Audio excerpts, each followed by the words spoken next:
नमस्कार दोस्तों, जरा सोचिए, तलाक की फाइल बस बंद होने ही वाली हो, जज का पेन हवा में उठ चुका हो, दोनों तरफ के वकील मुस्कुरा रहे हो और तभी पत्नी कांपती आवाज में कह दे, माय लॉर्ड, मैं तलाक से पहले एक रात अपने पति के साथ सोना चाहती हूँ। और दोस्तों, ये सुनते ही कोर्ट रूम में ऐसा सन्नाटा छा गया जैसे किसी ने समय रोक दिया हो। पति अमन की आंखें फटी फटी रह गई, क्योंकि उसे लगा था नेहा अब टूट चुकी होगी, मगर वो नहीं जानता था कि नेहा आज टूटने नहीं, हिसाब चुकाने आई है। जज ने चश्मा ठीक किया और गंभीर आवाज में पूछा, ये कैसी शर्त है मिसेज नेहा? और नेहा ने आंसुओं के बीच भी खुद को संभालते हुए कहा, माय लॉर्ड, मैं बस एक रात चाहती हूँ ताकि मैं अपने मन के सारे सवालों के जवाब पा सकूं, और कल जब ये रिश्ता टूटे तो मैं कभी पीछे मुड़कर ना देखूं। अमन का चेहरा पीला पड़ गया, क्योंकि उसे डर लग रहा था कि कहीं नेहा कोई ऐसा सच न निकाल ले जो वो सालों से छिपा रहा था। दोस्तों, कहानी शुरू होती है उसी शहर की एक साधारण कॉलोनी से, जहाँ नेहा एक सरकारी स्कूल में पढ़ाती थी और अमन एक प्राइवेट कंपनी में नौकरी करता था। दोनों की शादी प्यार से हुई थी। नेहा ने अपने सपने छोड़कर अमन के सपनों को अपना बना लिया था। वो सुबह उठकर टिफिन बनाती, फिर स्कूल जाती, फिर घर लौटकर अमन की पसंद का खाना बनाती और रात को उसके थके चेहरे को देखकर बस इतना कहती, सब ठीक हो जाएगा।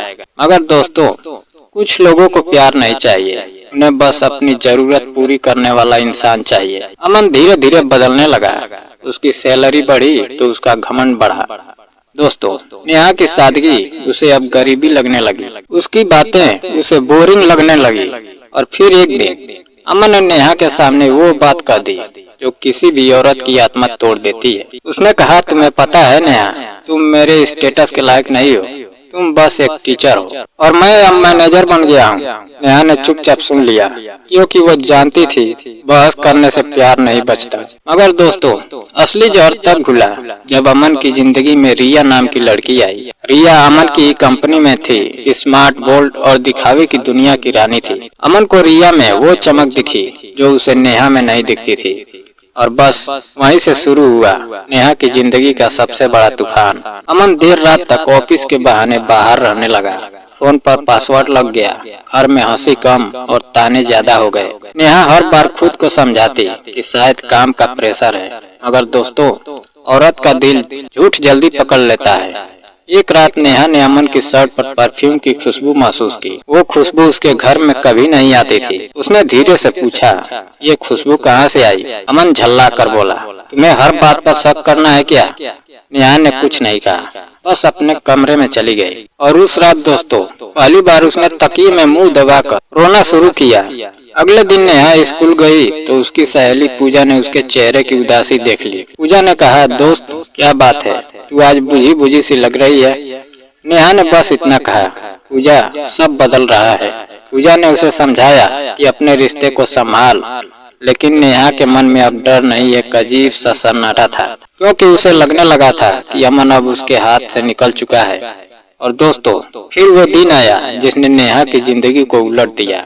एक शाम अमन घर आया और बिना किसी भूमिका के बोला, नेहा, मैं तलाक चाहता हूँ। नेहा का गला सूख गया। उसने पूछा, क्यों? अमन ने कहा, क्योंकि अब हमारे बीच कुछ नहीं बचा और मैं खुश नहीं हूँ। नेहा ने कांपते हाथों से पानी का गिलास पकड़ा और बोली, क्या कोई और है? अमन ने गुस्से में कहा, नहीं, अगर हो भी तो तुम्हें क्या? नेहा की आंखों के सामने अंधेरा छा गया। मगर दोस्तों, उसने रोकर गिड़गिड़ाकर उसे रोकने की कोशिश नहीं की। वो बस शांत रही, और यही शांत रहना अमन को सबसे ज्यादा चुभा, क्योंकि उसे लगा था नेहा उसके पैरों में गिर जाएगी। पर नेहा ने बस इतना कहा, ठीक है, अगर तुम्हें यही चाहिए तो ठीक है। और दोस्तों, तलाक की तारीख तय हो गई। कोर्ट में पहली सुनवाई हुई। दोनों वकील तैयार थे। अमन ने झूठा बयान दिया कि नेहा झगड़ालू है और घर संभाल नहीं पाती। नेहा ने चुपचाप सुना, क्योंकि वो जानती थी सच कोर्ट में नहीं, वक्त के सामने साबित होता है। दूसरी सुनवाई में अमन ने नेहा पर मानसिक प्रताड़ना का आरोप लगाया। नेहा फिर भी शांत रही। और दोस्तों, तीसरी सुनवाई में जब जज ने कहा, आखिरी मौका है, सोच लो, तभी नेहा ने वो शर्त रख दी जो आपने थंबनेल में देखी। और अब दोस्तों, आप सोच रहे होंगे, नेहा ने ये क्या कहा? क्या वो अब भी अमन से प्यार करती थी? नहीं दोस्तों, ये प्यार नहीं था, ये आखिरी चाल थी। एक आखिरी परीक्षा थी। नेहा जानती थी कि अमन का असली चेहरा उसी रात सामने आएगा। जज ने थोड़ी देर सोचा, फिर कहा, ठीक है, अगर दोनों सहमत हैं तो अदालत इस पर आपत्ति नहीं करती, मगर कल फैसला सुनाया जाएगा। अमन ने मजबूरी में हाँ कर दी, क्योंकि वो कोर्ट में हीरो बनना चाहता था। वो चाहता था सब कहे, देखो कितना अच्छा आदमी है। पत्नी की बात मान गया। नेहा घर लौटी तो पूजा घबरा कर बोली, दोस्त तू ये क्या कर रही है? नेहा ने पूजा का हाथ पकड़ा और धीमे से कहा, दोस्त आज रात सच खुद चलकर मेरे सामने आएगा। पूजा ने कहा, कौन सा सच? नेहा ने आंखों में आंसू रोकते हुए कहा, वो सच जो अमन सालों से छिपा रहा है। दोस्तों रात हुई। अमन और नेहा एक ही कमरे में थे, मगर कमरे में वो गर्माहट नहीं थी जो पति के बीच होती है। कमरे में बस सवाल थे और जवाबों का डर था। नेहा ने धीरे से कहा, अमन मैं तुमसे एक बात पूछूं? अमन ने मोबाइल देखते हुए कहा, बोलो। नेहा ने कहा, तुमने मुझे तलाक क्यों दिया? सच सच बताना। अमन ने कहा, मैंने कहा ना हम खुश नहीं हैं। नेहा ने कहा, खुश नहीं थे या तुम किसी और के साथ खुश हो गए हो? अमन चौंक गया। उसने कहा, क्या बकवास कर रही हो नेहा? नेहा ने मुस्कुरा कर कहा, बकवास नहीं अमन, सच कह रही हूँ। अमन के माथे पर पसीना आ गया। उसने कहा, तुम्हें सब पता है? नेहा ने कहा, मुझे बस इतना पता है कि तुम झूठ बोलते हो और आज रात मैं झूठ नहीं सुनूंगी। दोस्तों ये कहते ही नेहा ने टेबल पर एक छोटा सा रिकॉर्डर रख दिया। अमन घबरा गया। नेहा ने कहा, हाँ अमन मैं रिकॉर्ड कर रही हूँ, क्योंकि कल कोर्ट में मुझे सबूत चाहिए। अमन गुस्से में उठा और बोला, तुम्हें क्या चाहिए? पैसा चाहिए? नेहा ने कहा, नहीं मुझे सच चाहिए। अमन ने चिल्लाकर कहा, सच ये है कि तुम मेरे लायक नहीं हो, तुमने मुझे कभी समझा ही नहीं। नेहा ने शांत आवाज में कहा, मैंने तुम्हें समझा नहीं या तुमने मुझे इस्तेमाल किया? अमन कुछ देर चुप रहा, फिर बोला, हाँ मैंने तुम्हें इस्तेमाल किया, क्योंकि तुम आसान थी। तुम्हें प्यार के नाम पर कुछ भी समझाया जा सकता था। दोस्तों ये सुनकर नेहा की आंखों में आंसू आ गए, मगर उसने खुद को संभाला और कहा, तो रिया कौन है? अमन ने झटके से कहा, तुम उसका नाम कैसे जानती हो? नेहा ने कहा, क्योंकि तुम्हारी जेब से उसका होटल का कार्ड गिरा था और मैंने देख लिया था। अमन के चेहरे का रंग उड़ गया। उसने कहा, ठीक है, हाँ रिया मेरी जिंदगी में है, क्योंकि वो मुझे वो देती है जो तुम नहीं दे सकती। नेहा ने पूछा, क्या? अमन ने कहा, स्टेटस, लाइफ स्टाइल और वो चमक जो तुम्हारे पास नहीं है। दोस्तों नेहा ने अपना सिर झुका लिया, फिर धीरे से बोली, अमन तुमने मेरे साथ धोखा किया और ऊपर से मुझे ही दोषी बनाया। अमन ने कहा, दुनिया सच नहीं देखती नेहा, दुनिया वही देखती है जो मैं दिखाऊं।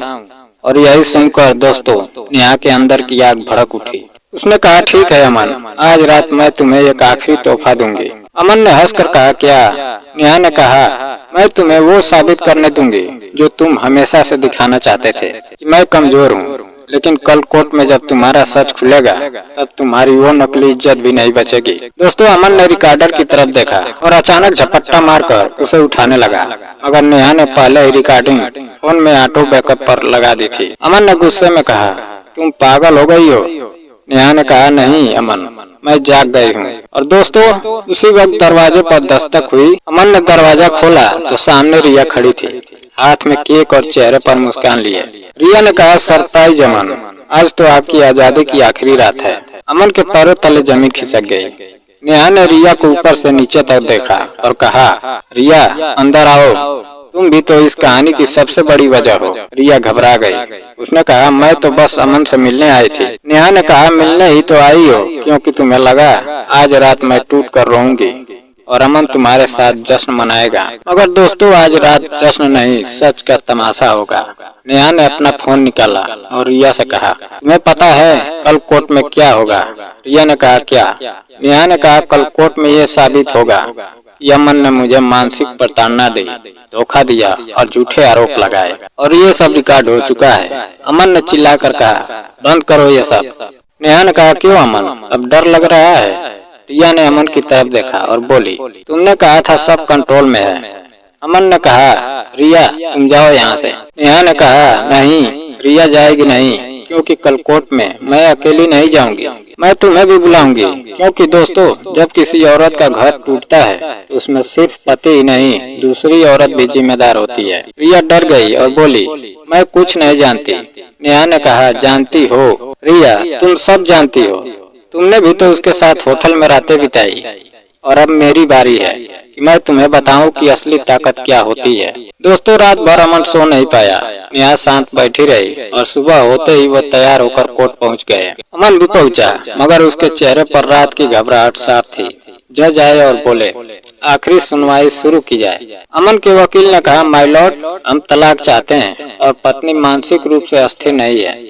नेहा उठी और बोली, माय लॉर्ड, अगर मैं अस्थिर हूँ तो ये रिकॉर्डिंग क्या है? दोस्तों, नेहा ने कोर्ट में वो रिकॉर्डिंग चला दी जिसमें अमन खुद कह रहा था कि उसने नेहा को इस्तेमाल किया और रिया के साथ उसका रिश्ता है। कोर्ट रूम में फुसफुसाहट फैल गई। अमन के वकील के हाथ कांपने लगे। जज ने अमन को घूर कर देखा और पूछा, क्या यह सच है? अमन बोल नहीं पाया। नेहा ने आगे कहा, माय लॉर्ड, यही नहीं, उस रात रिया खुद हमारे घर आई थी और मेरे पास उसके मैसेज और होटल कार्ड भी है। दोस्तों, जज ने तुरंत आदेश दिया कि अमन के झूठे आरोप खारिज किए जाएं और नेहा को उचित मुआवजा और गुजारा भत्ता दिया जाए। अमन की सारी चाल उल्टी पड़ गई और उसकी इज्जत कोर्ट में ही मिट्टी हो गई। बाहर निकलते ही अमन ने नेहा का हाथ पकड़कर कहा, नेहा, प्लीज मुझे माफ कर दो। नेहा ने अपना हाथ छुड़ाया और कहा, अमन, मैंने तुम्हें उस रात इसलिए मांगा था ताकि मैं खुद को यकीन दिला सकूं कि गलती मेरी नहीं थी, गलती तुम्हारी सोच की थी और आज मुझे यकीन हो गया। दोस्तों, नेहा ने अपनी आंखों के आंसू पोंछे और कहा, तलाक के बाद मैं अकेली नहीं रहूंगी, मैं अपनी जिंदगी खुद बनाऊंगी। पूजा ने बाहर आकर नेहा को गले लगा लिया और बोली, दोस्त, तूने कमाल कर दिया। नेहा ने मुस्कुरा कर कहा, दोस्त, कमाल नहीं, ये जरूरी था, क्योंकि कुछ रिश्ते बचाए नहीं जाते, उन्हें छोड़ना ही पड़ता है। और दोस्तों, कहानी का सबसे बड़ा ट्विस्ट ये था कि नेहा ने तलाक से पहले वो रात प्यार के लिए नहीं मांगी थी। वो रात उसने अपने आत्मसम्मान के लिए मांगी थी, ताकि अमन का सच खुद उसके मुंह से निकले और कल कोर्ट में कोई उसे झूठा न कह सके। और दोस्तों, जब नेहा कोर्ट के बाहर निकल रही थी तो सूरज की रोशनी उसके चेहरे पर पड़ रही थी, जैसे जिंदगी ने उसे नया जन्म दिया हो। और अमन पीछे खड़ा बस देखता रह गया, क्योंकि उसने एक पत्नी नहीं खोई थी, उसने अपनी जिंदगी की सबसे मजबूत औरत खो दी थी। तो दोस्तों, अगर आपको ये कहानी पसंद आई हो तो एक बात याद रखना, जब कोई औरत चुप रहती है तो वो कमजोर नहीं होती, वो बस सही वक्त का इंतजार कर रही होती है और सही वक्त आते ही वो ऐसा फैसला करती है कि बड़े बड़े घमंडी भी हिल जाते हैं। यहाँ तक वीडियो देखने के लिए धन्यवाद।